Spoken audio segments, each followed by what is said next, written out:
Ito, may gagawin tayong wall pan.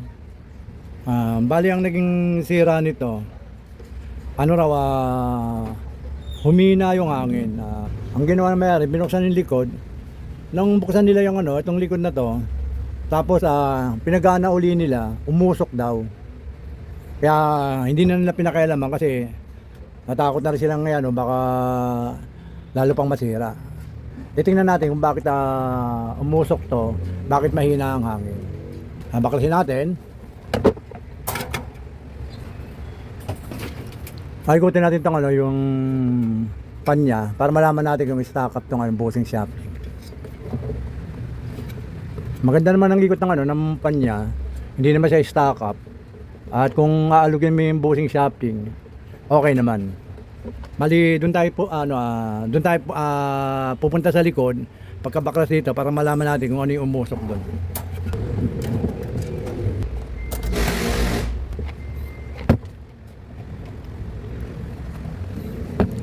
Bale, napansin ko rito,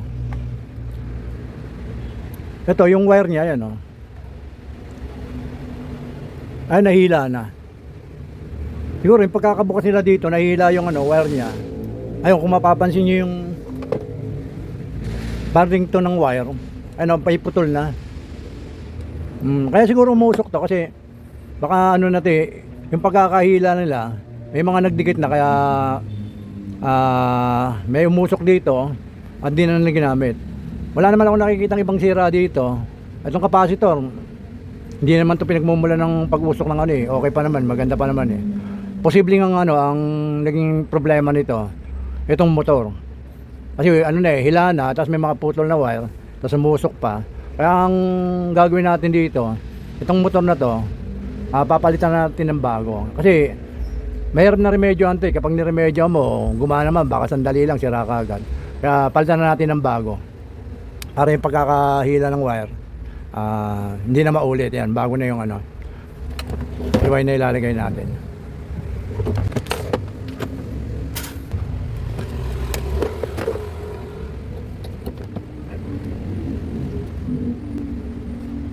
Eto, dito parte ito umusok. Kaya papalitan na natin ito ng bago para at least magamit na nila ito na maayos. Ito, bibilan natin ito. Ito, may bago na tayong motor Ayan. Ito yung pinili natin bago. Ang wiring niya nagiba na. Ito na, may color code na siya. Ito, tinalihan ko tong kulay green na to. Ito yung line 1. Tapos ito yung yung white, black, red. White number 1, black number 2, red number 3. Tapos ito naman yung yung linya ng ng capacitor. Bali, ito ang isasalpak natin dito sa electric pan na to para magamit na may-ari yung itong electric pan na to. Sasalpak na natin.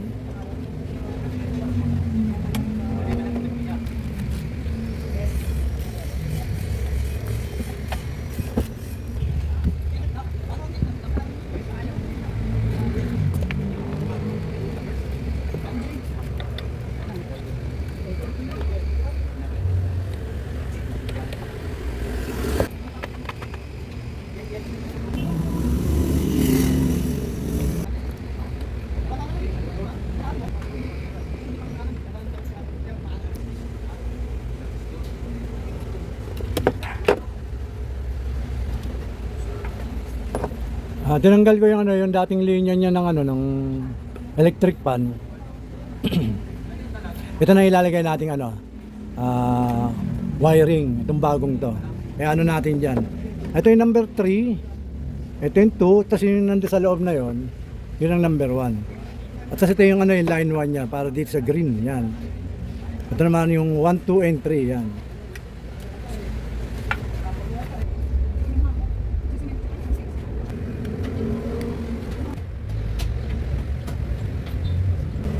Tapos ito yung sa capacitor, ilalagay na rin natin, hihinang na rin natin ito.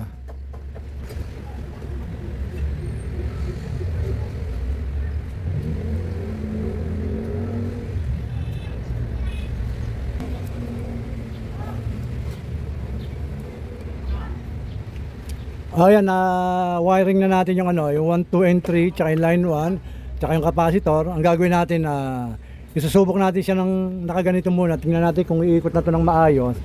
Ito, para kapag umanda na siya ng normal at ito ay maganda na ang ikot, i-assemble na natin to ng ano, ng buo.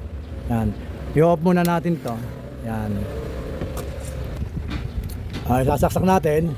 Titingnan natin tong ano, yung ikot ng shafting niya, ng motor niya kung normal. Sasaksak ko. Ayun, umiikot na siya. Off muna natin, yan, off. Ganun siya. Ito ang number 1. Number 1.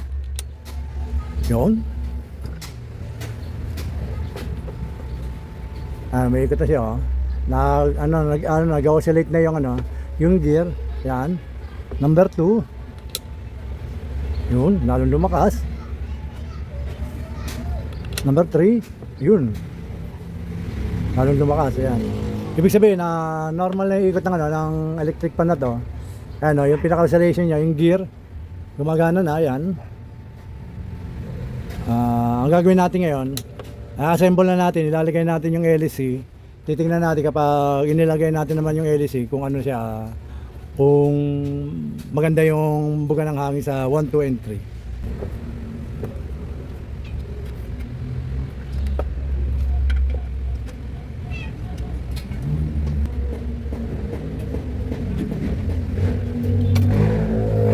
Ayan, nailagay na natin yung LEC nya.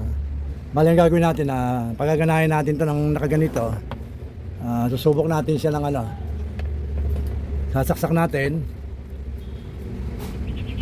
Yan. Lagyan natin sa number 1. Yung.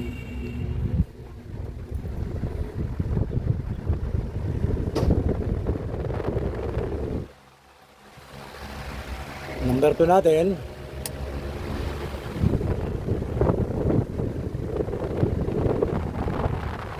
Number 3.